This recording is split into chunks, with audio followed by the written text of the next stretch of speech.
আসসালামু আলাইকুম গাইস। আমার সাইটে ইতিমধ্যে একটি এনডিআর গাড়ি এসে মাল নিয়ে উল্টে গেল, দেখতে থাকেন আপনারা। আর ইন্ডিয়া থেকে একটি এসকেলেটর আসছে, এটি এসে গাড়িটিকে উদ্ধার করতেছে।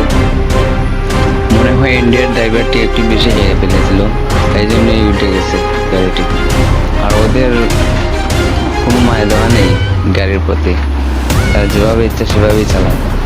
দেখতে থাকেন পুরো ভিডিওটা, কিভাবে গাড়িটি উদ্ধার করলো।